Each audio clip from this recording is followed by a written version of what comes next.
ती पिता पुत्र पवित्र आत्म्याच्या नावामध्ये करत आहोत ही अपेक्षा आहे. पवित्र शास्त्र देखील अशाच प्रकारे आपल्याला शिकवण देते. पवित्र शास्त्र अशाच प्रकारे आमची तयारी करते की कशा प्रकारे आम्हाला हे करता येतं. आपल्याला चर्चचा इतिहास माहिती आहे की 16व्या शतकापर्यंत आपण सर्व जगभरामध्ये रोमन कॅथलिक होतो. परंतु 1657 मध्ये देवाचे सेवक मार्टिन लुथर यांनी चर्च बाबत पवित्र शास्त्राबाबत ज्या वेगवेगळ्या गोष्टींचा अडथळा होता त्याबद्दल 95 बाबी त्यांच्या समोर होतात आणि त्यामुळं त्यांना रोमन कॅथलिक मधून काढण्यामध्ये आलं. त्यांना प्रोटेस्टंट हे नाव झालं आणि म्हणून आजही आपल्या जगामध्ये दोन शाखा आहेत, रोमन कॅथलिक आणि प्रोटेस्टंट. प्रोटेस्टंट मिशनामध्ये आज जवळजवळ त्याच्या 3000 पेक्षा जास्त छोट्या मोठ्या शाखा आहेत, संस्था आहे, चर्चेस आहेत. आणि आजच्या काळामध्ये पिता पुत्र आणि पवित्र आत्मा या नावामध्ये उपासना व्हावी. परंतु आम्ही पाहतो की अजूनही फक्त यहोवा नावाचं संस्था आहे किंवा only Holy spirit, only Jesus अशा प्रकारच्या अनेक संस्था आहेत की ज्याद्वारे त्या एकमेकांना तिघांनाही मानत नाही ना. आणि अशा प्रकारे आज आम्ही बघणार आहोत की कशा प्रकारे पवित्र शास्त्र आम्हाला या तिघांनाही एकाच साखळीमधून बघताना हे व्यक्तिमत्व कशा प्रकारे आपल्याला करता येईल. कारण जुन्या करारामध्ये आणि नवीन करारामध्ये जे 66 पुस्तक आहे आणि जे जे संदर्भ आहेत जुन्या करारामधले नवीन करारामधले आणि त्याद्वारे प्रभू येशू ख्रिस्ताने जे अभिवचन दिलं की मी तुमच्यावर पवित्र आत्मा पाठवील, तो तुम्हाला सामर्थ्य देईल ना. आणि या प्रकारे या 66 पुस्तकांमध्ये आणि विशेषतः पावलाच्या पत्रामध्ये पवित्र आत्म्याबाबतची अतिशय उत्तम अशी शिकवण आम्हाला मिळते की जी पिता पुत्र आणि पवित्र आत्म्याच्या कार्याला पाठिंबा देते. रोमकराच्या पत्रामध्ये आम्ही पाहतो की आपण आमच्या ठाई देवाचा आणि पुत्राचा आणि पवित्र आत्म्याचा आत्मा वसलेला आहे. आम्ही दैहिक आहोत आणि आम्ही आत्मिक आहोत. हा जुन्या करारामध्ये परमेश्वराची योजना आमच्या करता त्या ठिकाणी दिसते. हा आणि ज्या परमेश्वराने आदाम आणि हवेला निर्माण केलं, परंतु पापाच्या गुलामगिरीमुळे आम्ही पाहतो की नंतरच्या काळामध्ये त्यांना वेगवेगळ्या समस्यांना तोंड द्यावं लागलं आहे. आणि निर्गमामध्ये ते फारो नावाच्या राजाच्या गुलामगिरीमध्ये होतं आणि त्या ठिकाणी त्यांनी वेळोवेळी परमेश्वराची प्रार्थना केली. आणि त्या ठिकाणी आपण निर्गम 20:2 मध्ये पाहतो की गुलामगिरी मधून सोडवणार आपण. आणि मग वेगवेगळ्या अनुभवामधून ते गेले असताना त्यांनी देवाला वेगवेगळ्या प्रकारची नावं देखील, यावे शामा म्हणा, यावे जिरे, वेगवेगळ्या प्रकारची नावं त्या ठिकाणी आम्हाला पाळतो. आणि या पार्श्वभूमीवर नवीन कराराची सांगड घालत असताना आजही आम्ही अनेक जण पापाच्या गुलामगिरीमध्ये आहोत, वाईट व्यसनांमध्ये आहोत, वाईट संगतीमध्ये आहोत, देवापासून, कुटुंबापासून आणि स्वतःच्या जीवनापासून आपण दूर गेलेलो आहोत. कदाचित स्वकेंद्रित किंवा सैतान जे आहे ना, ज्या प्रकारे मी मगाशी सांगितलं की प्रोटेस्टंटच्या तीन तीन हजारापेक्षा शाखा आहेत. आणि आपल्याला मला सांगायला आनंद वाटतो, आनंद म्हणा किंवा दुःख माहिती द्यायला वाटेल की सैतानाचं देखील चर्च ऑफ इव्हिल देखील आहे की जे सैताने कार्याला उपासनेमधून तरुण तरुणी करता आणि वेगळ्या दृष्टिकोनामधून आज जगामध्ये आम्हाला पाहायला मिळतो. आणि म्हणून ही जी संकल्पना आहे, पिता पुत्र आणि पवित्र आत्मा, अतिशय महत्वपूर्ण आहे. अतिशय गांभीर्याने आम्हाला ती घ्यायची आहे. आम्ही पाहतो की प्रभू येशू ख्रिस्ताच्या पुनरुत्थानानंतर त्याने वेगवेगळ्या लोकांना, शिष्यांना दर्शन दिलं. आणि आपल्या भारतामध्ये संत थोमा इसवी सन 52 साली आला. आणि ज्यावेळेस प्रभू येशू ख्रिस्ताने शिष्यांना दर्शन दिलं, त्यावेळेस थोमा त्या ठिकाणी नव्हता. आणि ज्यावेळेस त्याला सांगण्यात आलं, त्यावेळेस तो म्हणाला की मी जोपर्यंत माझं बोट त्याच्या कुशीमध्ये घालणार नाही, ज्या ठिकाणी त्याच्या हाताला जखमा होत्यात, आणि जोपर्यंत मी चाचपणार नाही, तोपर्यंत मी विश्वास ठेवणार नाही. आणि 8 दिवसानंतर येशू त्याला भेटायला आला आणि त्याचा आवाज येशूने ओळखला. हा?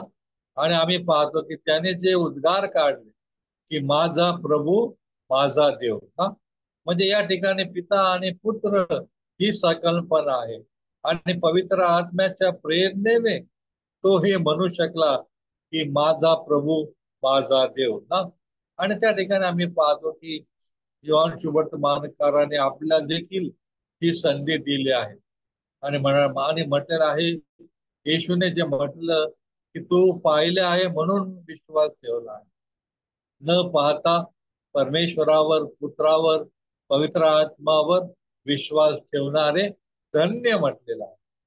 आणि अशा प्रकारे हे 3 स्वरूप आम्हाला या ठिकाणी पाहायला येतात. एवढंच नव्हे तर प्रेषितांच्या कृत्यामध्ये चर्चेची स्थापना आली आणि लोकांनी निधीद्वारे एकत्र येऊन परमेश्वराची आराधना ते करू लागले. आणि त्या ठिकाणी अनन्या आणि सपिरा नावाचे पती पत्नी होते. आणि त्यांनी देखील जमिनीचा भाग घेऊन थोडा भाग आपल्यासाठी राखून ठेवला आणि थोडा भाग प्रेषितांच्या चरणी अर्पण केला. आणि त्या ठिकाणी आम्ही पाहतो की पवित्र आत्म्या करवी त्यांची लबाडी उघडकीस आलेली आहे. आणि अशा प्रकारे आम्ही पाहतो की पवित्र आत्माच जे कार्य आहे की खोट न सांग, खोट्याची जी दखल त्यांनी घेतली आणि त्यांना कबूल करून घेतलेला आहे. त्यानंतर आम्ही पाहतो की आमच्या वागण्यामधून आम्ही शारीरिकरित्या आहोत, त्यासोबत आम्ही आत्मिकरित्या देखील आहोत. गीत गाताना, प्रार्थना करताना, देवाचं वचन ऐकताना आमच्या अंतःकरणामध्ये प्रभूचं उत्तेजन येतं, प्रभूचं प्रोत्साहन येतं. आणि त्यामध्ये त्याला म्हटलेलं आहे पायटी ट्रायून गॉड, पिता पुत्र पवित्र आत्म्याद्वारे आमची वृत्ती ही धर्म भिरू त्या ठिकाणी होते ना. आणि म्हणून मत्तई सुवर्तमानामध्ये म्हटलेलं आहे, जे अंतःकरणाचे शुद्ध, कारण ते देवाला पाहते. तेव्हा शिष्यांनी देखील प्रभू येशू ख्रिस्ताला वारंवार विचारलं की आम्हाला पिता दाखवा, पिता दाखवा, म्हणजे परमेश्वर दाखवा. आणि त्या ठिकाणी येशू ख्रिस्ताने वचन दिलं आहे की ज्याने मला बघितलेलं आहे त्याने परमेश्वराला पाहिले. ज्याने परमेश्वराला पाहिलेलं आहे त्याने येशूला पाहिलेलं आहे.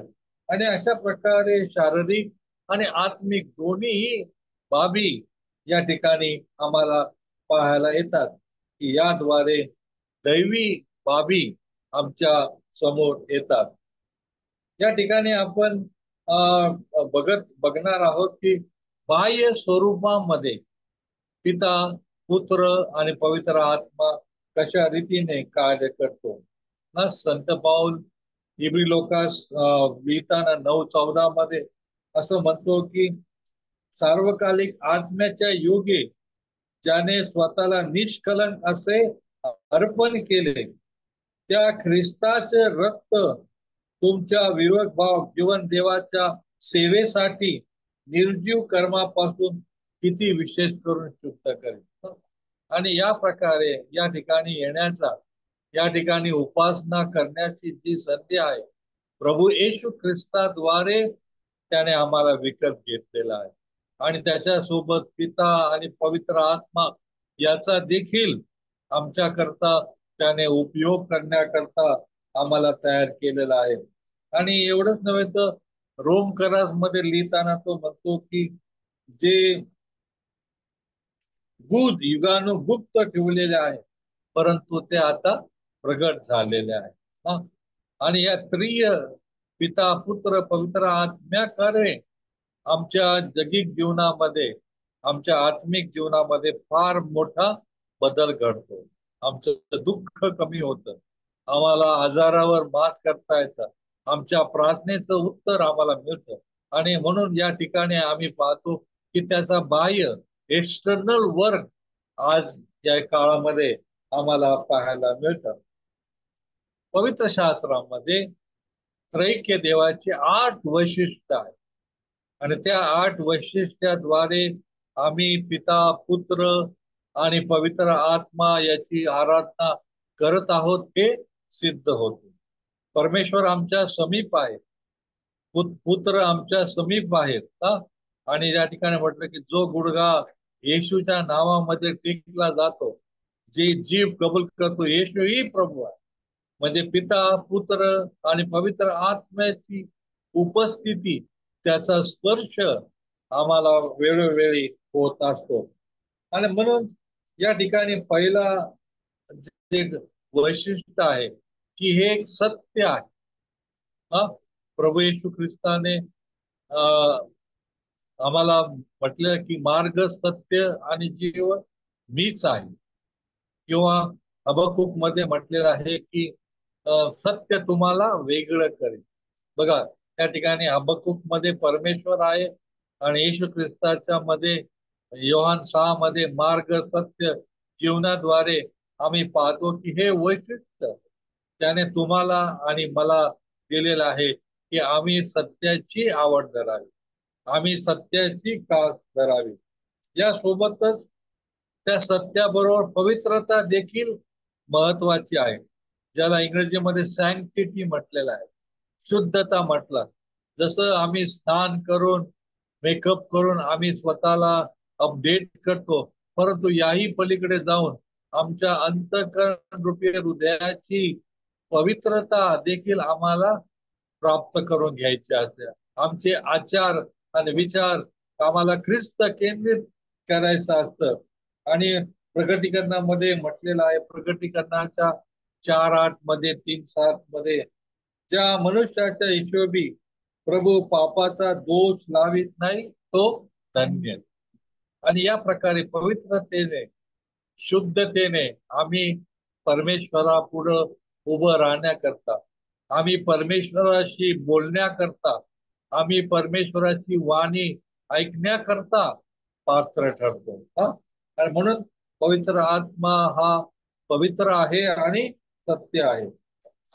त्यासोबत पहिले योहान 2:20 मध्ये तुम्हाला पवित्र प्रभू पासून अभिषेक झालेला आहे, तुम्हाला सर्व गोष्टी करतात ना. आणि म्हणतात की ना, यहोवा चरवाहा मेरा, तेल सिर पर तेल मला आहे, अभिषेक मुझे किया आहे ना. आणि ज्यावेळेस आम्ही त्याला भंग करतो, त्यावेळेस आम्ही शारीरिक, मानसिक आणि बौद्धिकरित्या बाजूला होऊन आत्मिकरित्या प्रभूमध्ये आम्ही वाढतो. कारण सिर पर तेल मला आहे, अभिषेक मुझे किया आहे. आणि या ठिकाणी आम्ही पाहतो की पवित्र आत्मा त्याच्या या दैवी सामर्थ्याने आम्हाला त्याचं जे पवित्रकरण आहे, सँक्टिटी जी आहे, ती तो आम्हाला देतो. कारण मुळात आम्ही पापी आहोत ना. पवित्र शास्त्र देखील म्हणतात की सर्वांनी पाप केला आहे, परंतु ते देवाच्या गौरवाला अंतरलेले आहे. आणि हे अंतरणं म्हणजे त्याची पवित्रता प्राप्त करून घेणं. आणि भक्ती प्रसंगी, उपास प्रसंगी, प्रार्थना प्रसंगी, वचनाच्या वेळेस आम्ही ही पवित्रता बाळगण्याचा प्रयत्न करतो. त्यानंतर योहान 7:28 मध्ये असं म्हटलं, तसेच माझ्या असत्याने देवाचं सत्य त्याच्या गौरवाला अति संवर्धक झाले, तर माझा न्याय पापी मनुष्याचा होता. मनुष्याला शरीर आहे, मन आहे आणि आत्मा आहे. आणि हा आत्मा कधी कधी दुष्ट आत्मा शोधतो. पण तो ज्यावेळेस पवित्र आत्मा, ज्यावेळेस सत्याचा आत्मा आमच्यामध्ये येतो, आमच्या गीताद्वारे प्रार्थने करवी आम्ही निर्णय घेतो की मला सत्यतेने जायचं आहे, त्यावेळेस तो आमचं आत्मिक संवर्धन करतो ना. आणि अशा प्रकारे पिता, पुत्र आणि पवित्र आत्म्याचं वैशिष्ट्य आम्हाला पाहायला येतं. थिओलॉजिकली जर आम्ही बघितलं, ईश्वर विज्ञात्मक, तर तीन शब्द आहेत हा. कदाचित आपण ते ऐकलेले असतील, अभ्यासले असतील, परंतु या ठिकाणी परत एकदा मी या तीन गोष्टी, तीन शब्दांचं सांगत आहे. आणि ते म्हणजे ओमनी सायन्स, एकच व्यक्ती तीन ठिकाणी, हा, पिता, पुत्र आणि पवित्र आत्मा. आणि आज तो बडनेरामध्ये आहे, अमरावतीमध्ये आहे, तो आज दुबईमध्ये आहे हा. ज्या ज्या ठिकाणी उपासना करत आहेत, जितके आमचे अटेंड त्यांच्या गावामध्ये आज पिता, पुत्र, त्याला ओमनी सायन्स म्हटलेलं आहे. त्यानंतर ओमनी प्रेझेंट हा, एकच व्यक्ती तीन ठिकाणी उभं राहून, उपस्थित राहून तो कार्य करतो ना. आणि ओमनी पोटेंट म्हटलेला आहे. आणि अशा प्रकारे चिन्ह घडवणे, अद्भुत काम घडणं, हे या सर्व गोष्टी या तिन्ही शब्दामध्ये, ओमनी सायन्स, ओमनी प्रेझेन्स आणि ओमनी पोटेंट, या ज्या थिओलॉजिकल टर्म्स आहेत ना, आमच्या बायबल कॉलेजमध्ये त्या आम्ही अधिक विस्तृतपणे शिकलेल्या आहेत. आणि वेगवेगळ्या स्कॉलर्सने ईश्वर विज्ञानक शब्दामध्ये त्याचा उलगडा आम्ही केला आहे. परंतु वेळेअभावी आणि आपण सर्वसामान्य असल्यामुळं हे दैवी विज्ञान आपल्याकरता कदाचित आपल्याला ते समजणार नाही, म्हणून मी ते टाळतो. परंतु थोडक्यामध्ये जे जे घडवलेलं आहे तेच तो कार्य करणारा परमेश्वर आहे हा. आम्ही पाहतो की अब्रामाला ज्यावेळेस देवाचं पाचारण झालं, ज्यावेळेस त्याला सांगण्यात आलं की तू तुझ्या मुलाचं आपला मुलाचं बलिदान कर, आणि त्या ठिकाणी आम्ही पाहतो की अब्रामाला समजलं की मी सर्व समर्थ देव आहे, पिता आहे, पुत्र आहे आणि पवित्र आत्मा, या तिन्ही गोष्टीत सर्व समर्थपणा, ऑलमाइटी गॉडनेस आम्हाला या ठिकाणी पाहायला मिळतो. इवन स्तोत्र 139 आपण बघितलं तर त्यामध्ये म्हटलेलं आहे, तेरे आत्मा से भाग कर मैं कहा जाऊ. हा, मी वर आकाशात गेलो तरी तिथं आहे, पाताळात गेलो तरी त्या ठिकाणी तो टिकत आहे. आणि अशा प्रकारे पाहतो की दाविदाला त्रैक उपस्थिती जाणवलेल्या आहे. आणि म्हणून आम्ही पाहतो की आत्मा तर प्रेषितांच्या कृत्यामध्ये आम्हाला पाहतो, परंतु दाविदाचे अनेक स्तोत्र पवित्र आत्म्याने भरलेली आहे, पवित्र आत्म्याने संचयित केलेलं आहे. आणि आम्हाला पित्याचं आणि पवित्र आत्म्याचं गुणानुरूप करण्याचं, हे माझ्या जीवा परमेश्वराचा धन्यवाद. जीव म्हणजे कोण? आत्मा. हे माझ्या आत्म्या, त्या आत्म्यामधून परमेश्वराचं तो गुणगान वाद. एवढंच नव्हे तर आम्ही पाहतो की देवाच्या रहस्याचा तो शोधक आहे हा. मनुष्याचा आत्मा हा मनुष्यात राहतो, त्याशिवाय कोण मनुष्याच्या गोष्टी ओळखतो? देवाच्या गोष्टी देवाच्या आत्म्याविना ओळखता येत नाही हा. पवित्र आत्म्याचं देखील एक दान आहे की आम्ही एकमेकाची ओळख करून घेतली पाहिजे. कोण चांगला आहे, कोण वाईट आहे, कोणते चांगले गुण आमच्यामध्ये आहे ना. जग तर वाईट आहे, परंतु पवित्र आत्म्या करवी आम्हाला सांगितलं जातं की आमचा शेजार कसा असावा, आम्ही कोणावर विश्वास ठेवावा, कोणाच्या माध्यमातून. आणि अशा प्रकारे देवाच्या गोष्टी आणि आत्म्याच्या गोष्टी, जगिक गोष्टी आणि आत्मिक गोष्टी, यामध्ये नेहमीच आपलं द्वंद्व होतो ना. जगिक विचार आपल्या मनामध्ये येतात, परंतु ज्यावेळेस आम्ही देवाच्या गीतामध्ये जातो, देवाच्या शास्त्र वचनामध्ये जातो, देवाचं वचन आमच्या अंतःकरणामध्ये घेतो. आमचे जगिक विचार आत्मिक विचार बनतात. आणि या ठिकाणी आम्ही पाहतो की प्रभू येशूने शिमोन पेत्राला आव्हान केलं की हे शिमोन, तू माझ्यावर प्रीती करतोस का? एकदा नव्हे, दोनदा नव्हे, तर तीनदा. आणि तो म्हणाला की होय. आणि येशूने त्याला म्हटलं की माझ्या मेंढरात चाल. आणि त्या ठिकाणी तो म्हणतो की हे प्रभू, तुला तर माझ्याविषयी सर्व ठाऊक आहे. बघा, योहान आणि येशू यांच्यामधलं जे आत्मिक दैवी नातं आम्हाला पाहत, पिता पुत्र पवित्र आत्मा करवी योहानाच्या मनामध्ये काय आहे हा?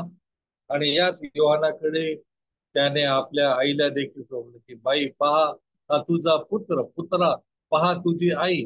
आणि ही पूर्ण भागीदारी पवित्र आत्म्याची आहे. आणि अशा प्रकारे आम्ही पाहतो की ओमनी प्रेझेन्स, ओमनी सायन्स आणि ओमनी पोटेंट या महत्वाच्या संकल्पना आज महत्वाच्या आहेत ना. इव्हन मेडिकल सायन्स, टेक्नॉलॉजी देखील या गोष्टीला मान्यता देतात. ईश्वर विज्ञानाची वेगवेगळी भाष्य आपल्याला या ठिकाणी वैयक्तिकरित्या अभ्यासता येतील. त्यानंतर तिसरं जे व्यक्तिमत्व आहे की पिता पुत्र पवित्र आत्मा हा निर्माण करतात. आम्ही उत्पत्ती एक पाहतो की नाही, की देवाचा आत्मा त्या ठिकाणी संचार करत होता. बघा, निर्माण करता परमेश्वराने शब्दाने सृष्टीची निर्मिती केली. तो त्याचा दाता आहे. आणि अशा प्रकारे आम्ही पाहतो की 6 दिवसामध्ये त्याने या सुंदर जगाला आपल्या पुढे बनवलेला आहे. आणि ज्यावेळेस आदाम आणि हवेची वेळ आली त्यावेळेस मात्र शब्दाबरोबर त्याने कृती देखील केलेला आहे ना. पवित्र शास्त्र सांगतं की आम्ही परमेश्वराच्या दृष्टीने अनमोल आहे ना. आरशा पुढे उभं राहताना आम्हाला अभिमान वाटतो की आय एम द बेस्ट हा, मी रूपवान आहे, माझा आवाज छान आहे हा. आणि अशा प्रकारे वेगवेगळ्या प्रकारे प्रभूच्या निर्मितीचा तो भाग आहे की पिता पुत्र आणि पवित्र आत्मा निर्माण करता आहे. या ठिकाणी कलसीच्या पत्रामध्ये म्हटलं की कारण आकाशामध्ये आणि पृथ्वीवर असलेले दृश्य आणि अदृश्य असलेले राजे अधिपती सत्ताधीश ते सर्व त्याच्यामध्ये उत्पन्न झाले. तुमची माझी निवड परमेश्वराने केली. हिरम्या म्हणतो की मी आईच्या गर्भामध्ये असतानाच त्याने माझी पाळक म्हणून निवड केली, तुमची नर्स म्हणून, शिक्षक म्हणून. वेगवेगळ्या प्रकारे ना, हाऊस ऑफ प्रेयर ही देवाची निर्मिती आहे. देवाने त्यांना सांगितलं की या प्रकारे लॉकडाऊनच्या काळामध्ये लोकांना साधन सामुग्री नाही आणि ऑनलाईन द्वारे उपासनेद्वारे त्रैक्य देवाचं कार्य देखील व्हावं. आणि म्हणून ही टेक्नॉलॉजी देखील परमेश्वराची निर्मिती आहे ना. कितीतरी आपण लाखो मैल दूर आहोत, परंतु या ऑनलाईन द्वारे एकदम जवळ आहोत. एकमेकाला आपण पाहू शकतो, एकमेकाशी संभाषण करू शकतो. आमचं दुःख सुख आम्ही एकमेकाला, आणि देवाचा जो दैवी आशीर्वाद आहे तो आम्ही या माध्यमातून देऊ शकतो. त्यानंतर पाचवं जे आहे की पवित्र पिता पुत्र आणि पवित्र आत्मा आम्हाला पवित्र करणार, सॅन्क्टिफाय ना ना. आणि इब्री लोकांच्या पत्रामध्ये त्याने आम्हाला त्याच्या रक्ताने शुद्ध केलं आहे. कालवरीचं जे रक्त जे सांडलेलं आहे ते अतिशय मौल्यवान आहे की ज्यामध्ये आमची पाप धुतली गेली आहे. परमेश्वराची पवित्रता, the रायचियसनेस of God come amongst अस. परमेश्वराने आपलं सिंहासन सोडून त्याची पवित्रता आमच्यामध्ये दिलेली आहे ना.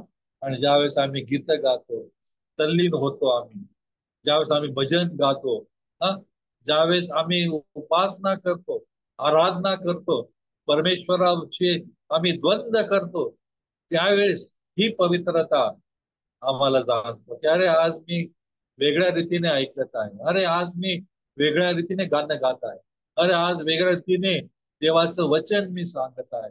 आणि त्या ठिकाणी ही पवित्रता आम्हाला पाहायला मिळते. इब्री लोकांच्या पत्रामध्ये 2:11 मध्ये पवित्र करणारा पुरुष आणि पवित्र केलेले लोक हे सर्व एकापासून. आम्ही आमची निर्मिती पापामध्ये आहे. परमेश्वराशिवाय येशू शिवाय कोणी पवित्र नाही. ना आणि योहान म्हणतो त्याप्रमाणे आपल्या काही पाप नाही असं जर मी म्हटलं तर मी कबाड आहे. परंतु परमेश्वराच्या बरोबर माझा संबंध आल्यानंतर त्याची पवित्रता मला मिळते ना.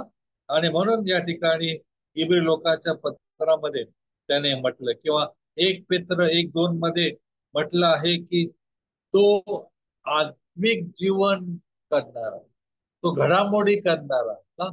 मी तर शारीरिक आहे, परंतु आत्मिकतेमध्ये असताना तो माझ्यामध्ये घडामोडी करतो. देवाच्या वचनाने मला तो स्वकेंद्रित करतो आणि जगिक सर्व गोष्टी सोडून केवळ आत्मिक गोष्टीद्वारे, आत्मिक गोष्टींच्या मार्गदर्शनामुळे तुम्हाला प्रोत्साहित करण्यासाठी, उत्तेजित करण्यासाठी देवाची तुमच्याकरता जी योजना आहे ती सांगण्याकरता हे पवित्रीकरण आहे. कारण आम्ही पापामध्ये निर्माण झालेला आहोत, पापामध्ये आम्ही बनणार आहोत. परंतु प्रभू येशू ख्रिस्ताद्वारे सार्वकालिक अनंतकालिक जीवन त्याने तुम्हाला आणि मला दिलेला आहे. तो देव आपल्या दृष्टीने जे आवडते ते आपणामध्ये येशू ख्रिस्ताद्वारे करो ना. 1 कोरिन्थी 12:11 मध्ये म्हटलेलं आहे की सर्व करता करविता परमेश्वर. आम्ही तर माती आहोत, तो कुंभार आहे की जो आम्हाला त्याच्या पावित्र्यामध्ये आम्हाला करतो, आम्हाला आवाज देतो, आम्हाला शक्ती देतो, सामर्थ्य देतो. आमच्याकडून आरोग्य प्रदान होतं, आमच्याकडून चमत्कार होतात, आमच्याकडून कुटुंबाचं कॅरियर डेव्हलपमेंट होतं, पापाच्या गुलामगिरीमधून वाईट व्यसनापासून लोकांची मुक्ती होतं. आणि हे फक्त त्या पवित्र करणाऱ्यापासून ना. आणि अशा प्रकारे हे व्यक्तिमत्व आमच्या जीवनाकरता महत्वाचं आहे. त्यानंतर आम्ही पाहतो पवित्र आत्म्याचं जे व्यक्तिमत्व आहे तो आमच्या आत्मिक जीवनाचा निर्माण करतात. उत्पत्तीमध्ये त्याने आम्हाला निर्माण केलं, परंतु शरीर मन आत्मा दिलेला आहे. परंतु ज्या वेळेस आम्ही त्याच्यामध्ये रममान होतो, त्याचे गीत गातो, त्याचं पवित्र शास्त्र वाचतो, उपास करतो, प्रार्थना करतो, सर्व प्रकारची ख्रिस्ती स्वभावाची गुणधर्म करतो, त्यावेळेस तो आम्हाला आमच्या आत्मिक जीवनाला स्पर्श करतो. स्वार्थ, लोभ या ज्या गोष्टी आहेत त्या गोष्टीपासून आम्हाला तो दूर नेतो. आमचं जे मानवी स्वरूप आहे पापी आहे, दयी आहे, परंतु तो आत्मिकतेने आम्हाला नेतो ना. जे काही आम्ही खातो पितो ना, प्रभूमध्ये आम्हाला आरोग्य मिळतं, आत्मिक जीवनाचा आम्ही दाता. हा, तुम्हाला मला सांगू द्या, असे अनेक लोक आहेत हो, त्यांच्या आत्मिकतेने ते औषध न घेता बरे होतात. आपण तो प्रयत्न करू नये, कारण औषध देखील परमेश्वराने निर्माण केला आहे. परंतु अशा एक चर्चेसची प्रणाली आहेत की ते ओनली जीसस ना, येशूच्या नावामध्ये सामर्थ्य, यीशु के नाम से अंधे देखते हैं, यीशु के नाम से लंगडे चलते आहेत ना. आणि अशा प्रकारे गलतीच्या पत्रामध्ये 6:8 मध्ये आम्ही पाहतो की तो आमचं पाप हरण करणार आहे ना. मी खूप चांगला होतो असा मुळीच नाही, परंतु देवाच्या सहवासामध्ये असताना देवाचा चांगुलपणा, सेवेचा गुण गौरव त्याने आम्हाला दिलेला आहे ना. आणि आमची जी तयारी जी आहे यामध्ये आम्हाला घडवणारा, आम्हाला चालवणारा, आम्हाला मार्गदर्शन करणारा तोच परमेश्वर आहे. आणि म्हणून तो आमच्या आत्मिक जीवनाचा निर्माण करतात. आणि माझ्याद्वारे माझा मुलगा चर्च मध्ये अनेक लोकांना नेतृत्व तयार करतात, त्यांना आत्मिकतेमध्ये वाढवण्याकरता, दर रविवारी त्यांना चर्चला येण्याकरता देवाचा दशमांश देवाच्या भांड्यामध्ये टाकणारा, पवित्र आणि शुद्ध जीवन जगणं, वाईट व्यसनांपासून, वाईट संगतीपासून दूर करणारा ही आत्मिक जीवनाचा भाग आहे. ती फक्त शब्दात नाही, तर ती कृतीमध्ये देखील येते, की मला माझ्या आत्मिकतेमध्ये, त्या पावित्र्यामध्ये मला राहायचं आहे. आणि ज्याप्रमाणे मी रेनकोट घातला तर पावसाचा थेंब मला लागेल का? नाही. तसंच आत्मिक जीवन आहे, की तो आत्मिकतेचे वस्त्र, तारणाचे वस्त्र तो आम्हाला घालतो ना. आणि या ठिकाणी म्हटलं की जो आपल्या देहासाठी पेरितो त्याला देहापासून नाशाचे पीक मिळेल, परंतु जो आत्म्यामध्ये पेरतो ना, त्याला आत्म्यापासून सार्वकालिक जीवन मिळेल. स्तोत्रमध्ये देखील म्हणतात की जे अश्रुपूर्ण नेत्रांनी पेरणी करतात ते हर्षाने कापतात. ज्यावेळेस एक आत्मा आपण प्रभूकडे आणतो, लोकांना शुभवर्तमान सांगतो, येशू बद्दल सांगतो, लोकांच्या आजारामध्ये, संकटामध्ये आम्ही धावून जातो, लोकांचं मार्गदर्शन करतो आणि त्यांना प्रभूच्या मार्गामध्ये ना, संगती आणि दूरसंगती दोन्ही भाग आहे. ख्रिस्ताची संगती, ख्रिस्ताचा स्वभाव आम्हाला आमच्या आत्मिक जीवनामध्ये चालवतो, आमच्या बोलण्याद्वारे, कृतीद्वारे. आणि आजच्या काळामध्ये आमचं कॅरेक्टर किती महत्वाचं आहे की ना. कधी कधी आमच्या कॅरेक्टरमुळं लोक आमच्याकडे येत नाही, आमच्या विश्वास ठेवत नाही, आम्हाला जवळ उभं करत नाही. त्याचं कारण आम्हाला फक्त आत्मिकता रविवार पुरता आम्ही देतो. फक्त कपडे घातल्यानंतर नाही, दररोजच्या जीवनामध्ये ही आत्मिकता आम्हाला फारच आहे. आणि या ठिकाणी पिता, पुत्र, आत्मिक जीवनाचा दाता आहे ना. आणि म्हणून पौल म्हणतो की ज्याने कोणाला काय असेल तर त्याने ते देवाजवळ मागावे ना. पवित्र आत्म्याची दान तर भरपूर आहे, परंतु हे काय की माझ्या आत्मिक जीवनामध्ये, आत्मिक प्रगतीमुळे मला कशा प्रकारे प्रार्थना करता यावी, कशा प्रकारे शास्त्र वाचण्याची आवड असावी, कशा प्रकारे देवाचं वचन मला सांगता यावं, देवाचं गीत पवित्र आत्म्याने भरलेलं ना. असे देखील गीत आहे की ते आत्म्याने ज्यावेळेस गातात त्यावेळेस आरोग्य प्राप्त होतं, आरोग्य हिलिंग, देवाचा स्पर्श, देवाची उपस्थिती त्यांना त्या ठिकाणी जाणवतं. आणि अशा प्रकारे आनंद, शांती या गोष्टी देखील आत्मिक जीवनाचा भाग आहे. आज खरोखर मी आनंदित आहे का? ना, माझ्याकडे पैसा आहे, घर आहे, सगळं काय आहे, परंतु मी आनंदित आहे का? नाही ना. या मना हृदयामध्ये ती गोष्ट लपलेली आहे ना. परंतु आत्मिक जीवनामध्ये खरी शांती, खरा आनंद, खरं समाधान आत्मिक जीवनाचं रहस्य आहे. आणि तो पिता, पुत्र आणि तो पवित्र आत्मा आम्हाला त्याची बरसात आमच्या करतो. पुढचं जे वैशिष्ट्य आहे की पिता, पुत्र, आत्मा हा आमचा शिक्षक आहे, टीचर ना. तुम्हाला वाटेल कशा प्रकारे ना, ना आई वडील हे घराचं, आम्ही आई वडिलांमुळेच आम्ही घडतो, ते आमचं शिक्षक आहे आत्मिक जीवनाचा ना. मी जो मार खाल्लेला आहे तो वचन न पाठ केल्यामुळे मार आईचा, आमच्या आई शिक्षिका होती. मार खाल्लेला आहे चर्चला न गेल्यामुळे, मार नाही खाल्ला तर प्रार्थना न केल्यामुळे हा. अगदी 4 वयापासून एकट्याने प्रार्थना करायची सवय त्यांनी आम्हाला, देवाकडे मागण्याची सवय तिने लावली. आणि ती आमची शिक्षक आहे. आमचं संडे स्कूल शिक्षिका ज्या आहेत हा, आमच्या गुप्ते मॅडम ज्या होत्या त्यांनी आम्हाला PS कुबेरजी म्हणून मनमाडला आहे ना. आज ते प्रभूमध्ये आहेत, परंतु ते आमचे आत्मिक शिक्षक होते. तसंच पिता, पुत्र, पवित्र आत्म्याने हे कार्य त्यांच्या हातून केलेलं आहे हं.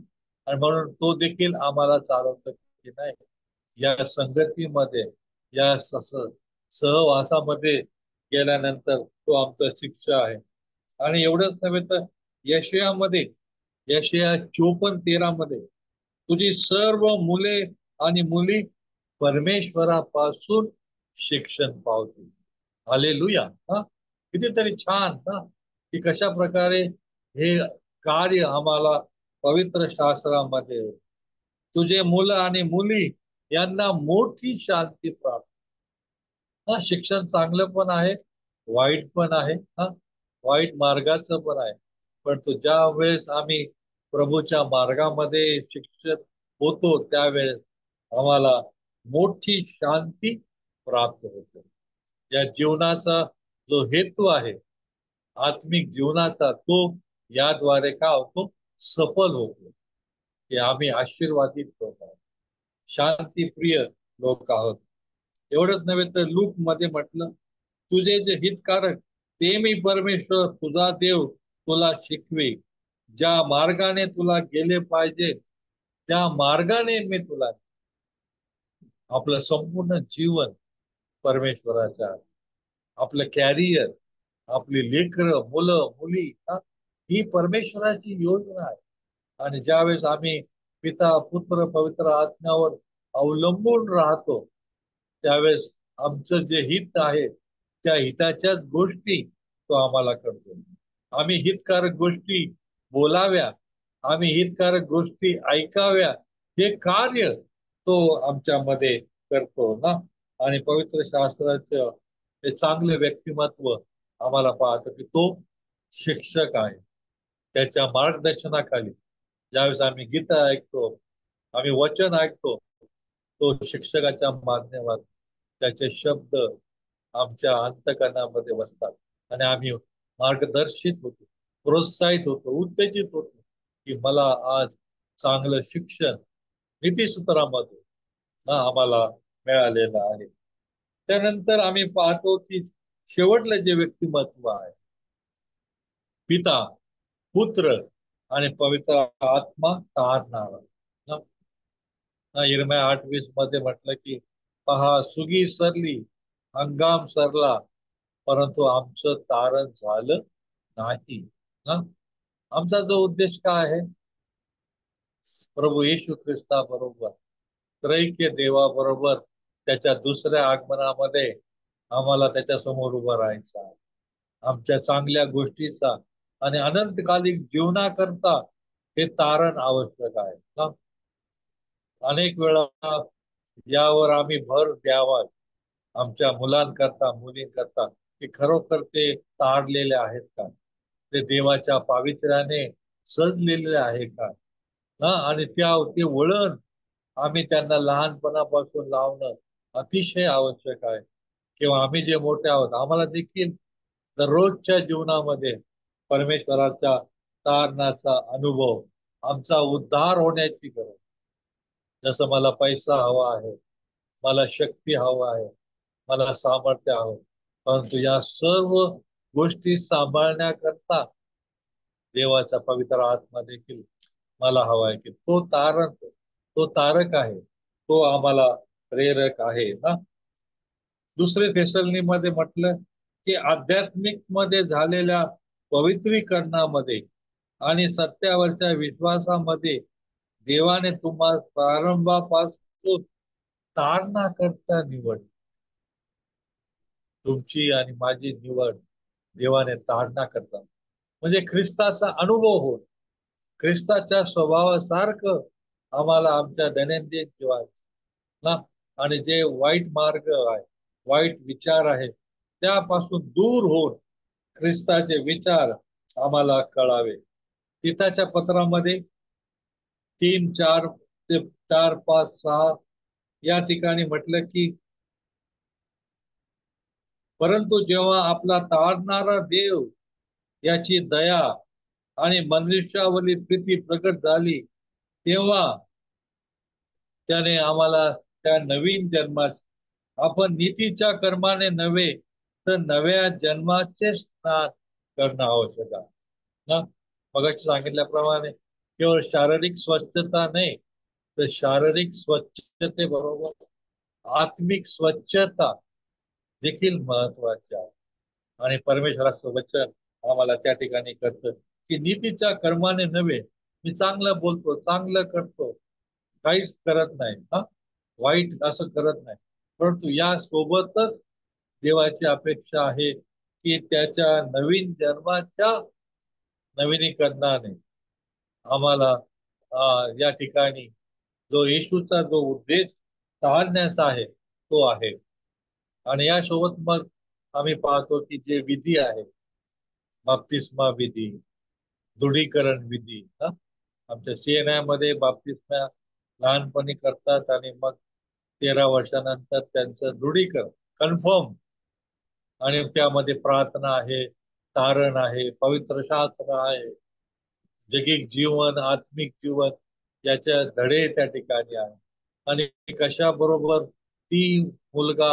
तो मुलगा किंवा ती मुलगी एकटाच जाऊ शकते याकरता आणि म्हणून आम्ही म्हणतो की पित्याच्या, पुत्राच्या आणि पवित्र आत्म्याच्या नावामध्ये मी तुझा बाप्तिस्मा करतो किंवा आशीर्वाद देताना दर रविवारी प्रभू येशू ख्रिस्ताची कृपा, देवाची प्रीती आणि पवित्र आत्म्याची सहभागी तुम्हा बरोबर असतो. आणि म्हणून पहा पवित्र शास्त्र कशा प्रकारे या गुणवैशिष्ट्याने आमचं संपूर्ण जीवन त्यांनी या त्रैक्य व्यक्तीमध्ये घडवलेलं आहे. आणि त्या पवित्र आत्म्याच्या नवीनीकरणाने तो परमेश्वर आम्हाला सुशोभित करायचा आहे. ज्या प्रकारे आम्ही उत्तम पक्वानाची अपेक्षा करतो ना, त्याकरता वेगवेगळे पदार्थ टाकतो की नाही, त्यासाठी की आम्हाला त्याच्या वासानेच कळावं की आज उत्तम मेजवानी आमच्या करता आहे. ज्याच्या वेळी आम्ही देवाच्या पवित्र मंदिरामध्ये जातो, त्या वेळी ही आत्मिक मेजवानी पिता, पुत्र आणि पवित्र आत्म्याच्या नावामध्ये आम्हाला साकार करायचे आहे, त्याचा स्वाद घ्यायचा आहे, खाऊन आत्मिकरित्या तृप्त व्हायचं आहे की मी पित्याच्या, पुत्राची आणि पवित्र आत्म्याची ना. मी म्हणत नाही त्या तिघी आवश्यक आहे, तिघही महत्वपूर्ण आहे, एकाला डावलून दुसऱ्याला जवळ करण्याचं नाही. देवाने या त्रैक्यामध्ये आम्हाला ही उपासना करण्याचा अधिकार दिलेला आहे. उपासना त्याला परमेश्वराबरोबरच आमचं नातं प्रगट करण्याचा हा अधिकार त्याने आम्हाला दिलेला आहे. आणि म्हणून आतापर्यंत आपण अनेक वेळा उपासना केलेली आहे, परंतु आजच्या या संदेशाद्वारे आमचं आत्मिक मार्गदर्शन, कदाचित आम्हाला या गोष्टी अगोदरच माहिती नाही, परंतु ओमनी प्रेझेन्स, ओमनी पोटेन आणि ओमनी सायन, त्रैक्य देवाची आहुती, त्रैक्य देवाचा स्पर्श आम्हाला प्रत्येक आराधनेमध्ये व्हावा ही देवाची अपेक्षा आहे. आणि म्हणून आज या सायंकाळी या संधीबद्दल देवाचे मी आभार मानतो. विजय दादा, त्यांचं आमच्यावर फार प्रेम आहे. 2 वर्षापासून आम्ही त्यांच्याशी संबंधित आहोत आणि आज माझ्यासोबत माझ्या चर्चवर पण त्यांचं खूप प्रेम आहे. बडनेरा चर्च आतापर्यंत 3ऱ्यांदा प्रेज वर्शिप करतो. देवाला आम्ही धन्यवाद देतो आणि म्हणून या संधीबद्दल आम्ही खरोखर देवाचे आभार मानतो, देवाची स्तुती करतो की ही वेळ पिता, पुत्र आणि पवित्र आत्म्यामध्ये घालवण्याची, त्याचं मार्गदर्शन करण्याची, कदाचित उजळणे असू शकेल, ती करण्याची संधी देवाने मिळली. आणि म्हणून परत एकदा आमचे विजय दादा आणि ताई यांचे प्रभूमध्ये आम्ही आभार मानतो. देवभाव या सेवेद्वारे त्रैक्य देवाची उपासना करण्याकरता तुमचे हात तो बळकट करो. त्याच्या नावाला मान, महिमा आणि गौरव आता आणि सदा सर्व काळ असो. आमेन. सलाम सर्वांना. Thank you. Praise the Lord. Praise the Lord. Thank you.